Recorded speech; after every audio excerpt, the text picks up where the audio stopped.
अच्छा, चारा घोटाला पता है आपको ना? बिहार में 32 साल पहले लालू राज के दौरान हुआ था। मवेशियों के चारे के नाम पर 950 करोड़ रुपए का सरकारी गबन हुआ था।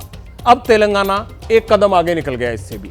यहां भेड़ों को बस, बाइक और एम्बुलेंस में बिठाकर 253 करोड़ रुपए का गोलमाल कर दिया है ना। कमाल। केसीआर की सरकार के दौरान चरवाहा परिवार के लिए एक स्कीम चलाई गई थी। बताता हूं क्या स्कीम थी। तेलंगाना की उसी भेड़ वितरण योजना के तहत सीजीए को घोटाला होने के सबूत मिले। सीजीए आपको पता है ना, सीएजी की रिपोर्ट जो आती है उनकी बात कर रहा हूं।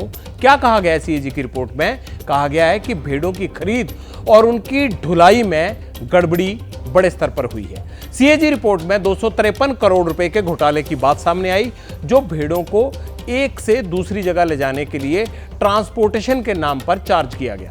भेड़ों की ढुलाई के नाम पर घोटाला हुआ। घोटाले में क्या हुआ, आप जरा इसे गौर से समझ लीजिए।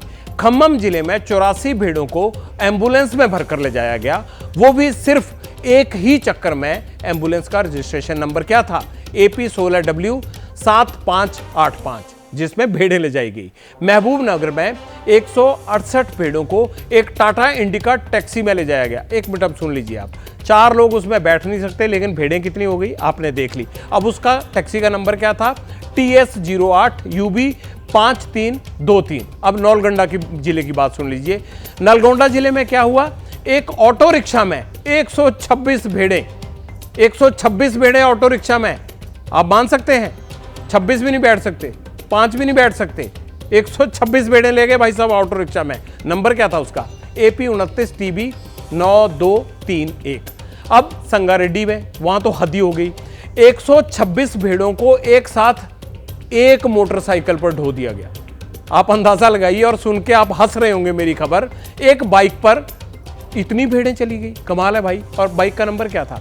AP 12B 6985। पूरी डिटेल बता रहा हूं मैं आपको, ताकि ये ना लगे कि खबर में सच्चाई नहीं है। ये कोई वायरल सच नहीं है, ये सीएजी की रिपोर्ट की हकीकत है जो आपको बता रहा हूं। तेलंगाना में हुआ है सब। बाइक पर 126 भेड़ों को लादा जा सकता है क्या? सोचिए आप बैठकर जरा।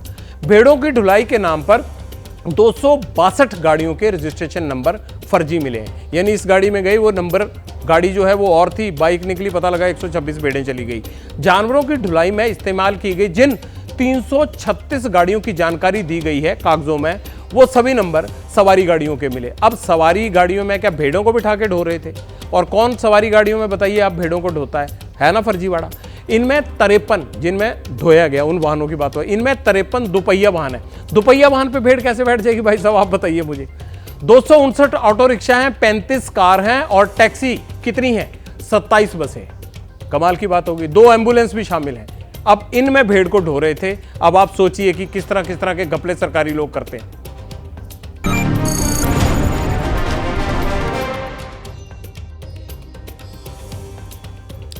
गरीबों के लिए योजनाएं बनाना, उनकी जमीन पर उनको उतारना, बल्कि घोटाले के दाग से योजनाओं को दूर भी रखना सरकार की प्राथमिकता होनी चाहिए, पहला काम होना चाहिए। लेकिन होता इससे बिल्कुल उलट है। भेड़ बांटने में हुआ घोटाला तब सामने आया जब केसीआर की सत्ता जा चुकी है। भाई ये तब क्यों नहीं सामने आता जब सत्ता में होते हैं वो लोग? अब तेलंगाना में नई सरकार की जिम्मेदारी है कि वो कम से कम ईमानदारी से इस मामले की जांच करवाए। जनता के सामने उसके जो टैक्स का पैसा गरीबों के हक के नाम पर छीना गया, बनाया गया, उसकी असलियत सामने आए, और जिन्होंने ऐसा किया उन्हें इसके लिए मौजूदा सरकार सजा दिलवाए।